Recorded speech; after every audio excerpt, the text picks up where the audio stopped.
നേതാക്കൾക്കിടയിൽ ഐക്യമുണ്ടെന്ന് ബോധ്യപ്പെടുത്താൻ നിശ്ചയിച്ച സംയുക്ത വാർത്താ സമ്മേളനം കെപിസിസി മാറ്റിവെച്ചു. കാർ അപകടത്തിൽ പരിക്കേറ്റ എഐസിസി സെക്രട്ടറി പി.വി. മോഹനെ കാണാൻ നേതാക്കൾ കോട്ടയത്തേക്ക് പോകാനുള്ളതിനാലാണ് മാറ്റിവെച്ചതെന്നാണ് വിശദീകരണം. രാഷ്ട്രീയകാര്യ സമിതിയിലും പ്രതിപക്ഷ നേതാവിനെതിരെ വിമർശനമുണ്ടായതോടെ ഐക്യം എത്രമാത്രം സാധ്യമായെന്ന ചോദ്യം ബാക്കിയാണ്. ഇങ്ങനെയൊന്നും പോയാൽ പറ്റില്ലെന്നായിരുന്നു കെപിസിസി രാഷ്ട്രീയകാര്യ സമിതിയുടെ പൊതുവികാരം.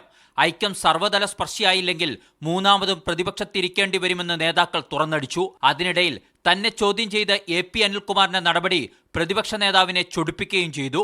കാര്യങ്ങൾ ഇങ്ങനെയൊക്കെ ആയതോടെ എഐസിസി ജനറൽ സെക്രട്ടറി ദീപാദാസ് മുൻഷിക്കൊപ്പം പ്രതിപക്ഷ നേതാവും കെപിസിസി പ്രസിഡന്റും സംയുക്ത വാർത്താ സമ്മേളനം നടത്താൻ രാഷ്ട്രീയകാര്യ സമിതി തീരുമാനിച്ചു. ഞങ്ങൾ ഒറ്റക്കെട്ടാണെന്ന് അണികളെ ബോധ്യപ്പെടുത്താനായിരുന്നു നേതൃത്വത്തിന്റെ നീക്കം. ഇന്നത്തേക്ക് വാർത്താ സമ്മേളനം നിശ്ചയിച്ചു പിരിയുകയും ചെയ്തു. അതിനിടയിലാണ് യോഗം കഴിഞ്ഞു മടങ്ങിയ എഐസിസി സെക്രട്ടറി പി.വി. മോഹന് പാലയിൽ വെച്ച് വാഹനാപകടത്തിൽ പരിക്കേറ്റത്.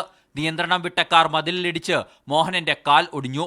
അദ്ദേഹത്തെ കാണാനായി നേതാക്കൾക്ക് പോകേണ്ടത് ചൂണ്ടിക്കാട്ടി വാർത്താ സമ്മേളനം മാറ്റുകയും ചെയ്തു.